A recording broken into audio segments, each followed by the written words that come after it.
ओम श्री गणेशाय नमः। ओम नमो भगवते वासुदेवाय। श्रीमद् भागवत में तृतीय स्कंद छठा अध्याय प्रारंभ करते हैं। विराट शरीर की उत्पत्ति। श्री मैत्रेय ऋषि ने कहा, सर्वशक्तिमान भगवान ने जब देखा कि आपस में संगठित न होने के कारण ये मेरी महत्त्व आदि शक्तियाँ विश्व रचना के कार्य में असमर्थ हो रही हैं, तब वे काल शक्ति को स्वीकार करके एक साथ ही महतत्व, अहंकार, पंचभूत, पंच तन्मात्रा और मन सहित 11 इंद्रियां इन 23 तत्वों के समुदाय में प्रविष्ट हो गए। उनमें प्रविष्ट होकर उन्होंने जीवों के सोए हुए अदृष्ट को जागृत किया और परस्पर विलग हुए उस तत्व समूह को अपनी क्रिया शक्ति के द्वारा आपस में मिला दिया। इस प्रकार जब भगवान ने अदृष्ट को कार्योन्मुख किया, तब उस 23 तत्वों के समूह ने भगवान की प्रेरणा से अपने अंशों द्वारा अधिपुरुष विराट को उत्पन्न किया। अर्थात जब भगवान ने अंश रूप से अपने उस शरीर में प्रवेश किया, तब वह विश्व रचना करने वाला महतत्वादि का समुदाय एक दूसरे से मिलकर परिणाम को प्राप्त हुआ। यह तत्वों का परिणाम ही विराट पुरुष है, जिसमें चराचर जगत विद्यमान है। जल के भीतर जो अंडरूप आश्रय स्थान था, उसमें वह हिरण्यमय विराट पुरुष संपूर्ण जीवों को साथ लेकर 1000 दिव्य वर्षों तक रहा। वह विश्व रचना करने वाले तत्वों का गर्भ कार्य था तथा ज्ञान, क्रिया और आत्मशक्ति से संपन्न था। इन शक्तियों से उसने स्वयं अपने क्रमशः 1 हृदय रूप, 10 प्राण रूप और 3 आध्यात्मिक, आधि दैविक, आधि भौतिक विभाग किए। यह विराट पुरुष ही प्रथम जीव होने के कारण समस्त जीवों का आत्मा, जीव रूप होने के कारण परमात्मा का अंश और प्रथम अभिव्यक्त होने के कारण भगवान का आदि अवतार है। यह संपूर्ण भूत समुदाय इसी में प्रकाशित होता है। यह अध्यात्म, आधिभूत और अधिदैव रूप से 3 प्रकार का, प्राण रूप से 10 प्रकार का और हृदय रूप से 1 प्रकार का है। फिर विश्व की रचना करने वाले महतत्वादि के अधिपति श्री भगवान ने उनकी प्रार्थना को स्मरण कर उनकी वृत्तियों को जगाने के लिए अपने चेतन रूप तेज से उस विराट पुरुष को प्रकाशित किया, उसे जगाया। उसके जागृत होते ही देवताओं के लिए कितने स्थान प्रकट हुए, यह मैं बतलाता हूँ। सुनो।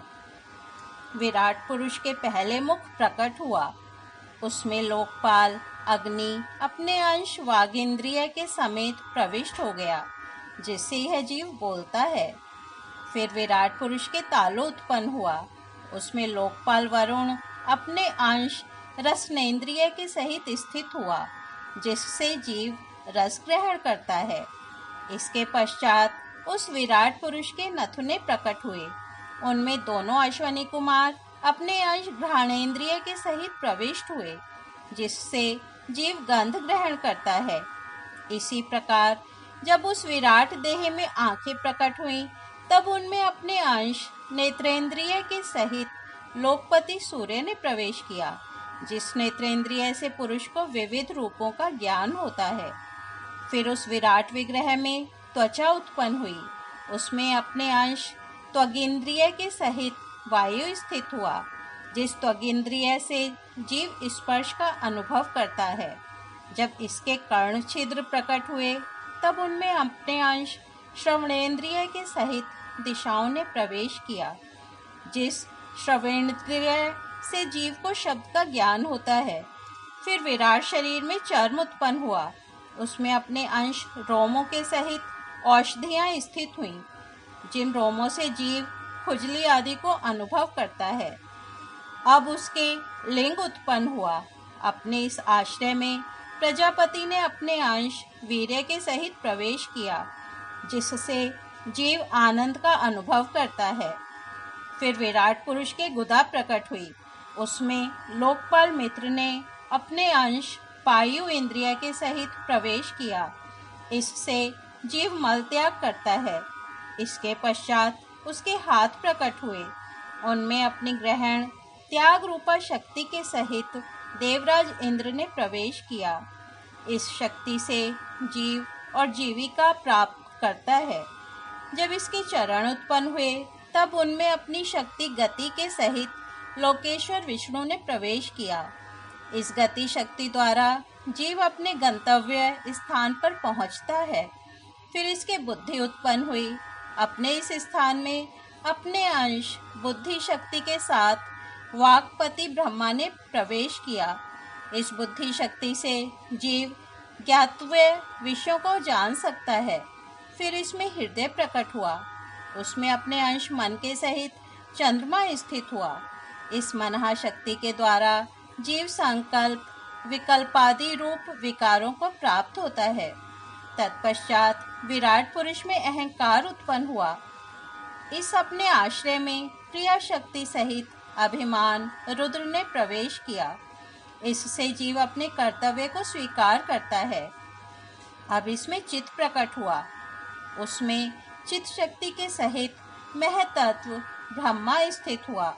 इस चित्त शक्ति से जीव विज्ञान चेतना को उपलब्ध करता है। इस विराट पुरुष के सिर से स्वर्गलोक, पैरों से पृथ्वी और नाभि से अंतरिक्ष आकाश उत्पन्न हुआ। इनमें क्रमशः सत्व, रज और तम इन 3 गुणों के परिणाम रूप देवता, मनुष्य और प्रेतादि देखे जाते हैं।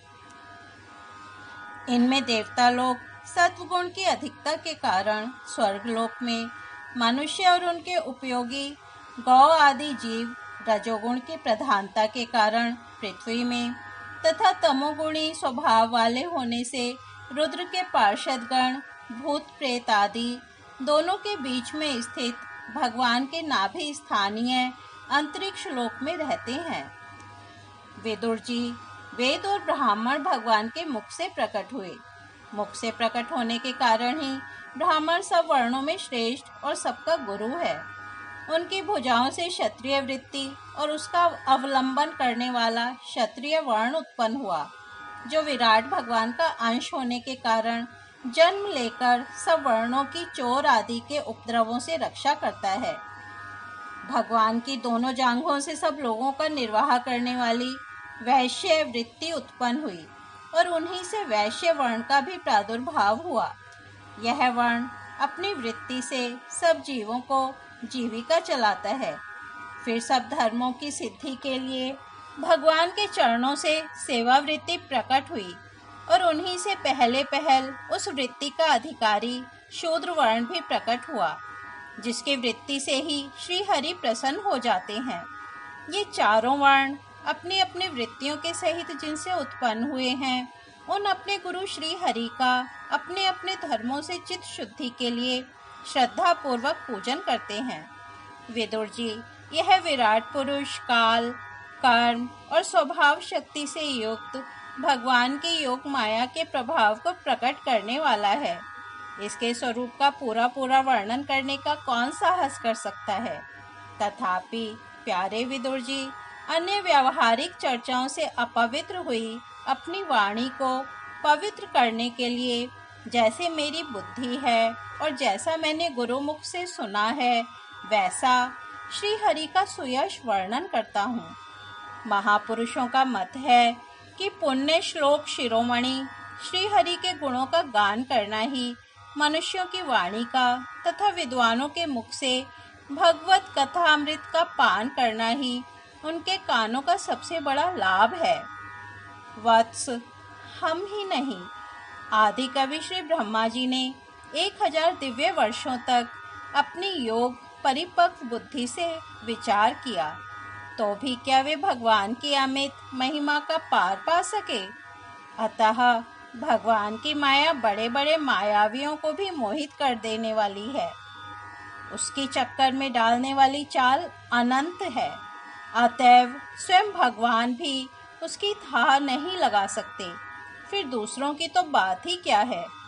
जहाँ ना पहुँचकर मन के सहित वाणी भी लौट आती है तथा जिनका पार पाने में अहंकार के अभिमानी रुद्र तथा अन्य इंद्रियाधिष्ठाता देवता भी समर्थ नहीं है, उन श्री भगवान को हम नमस्कार करते हैं। इस तरह श्रीमद् भागवत में तृतीय स्कंद छठा अध्याय समाप्त हुआ। कल हम 7वां अध्याय विदुर जी के प्रश्न सुनेंगे। तब तक हम यहीं विराम देते हैं। हरि ओम तत्सत।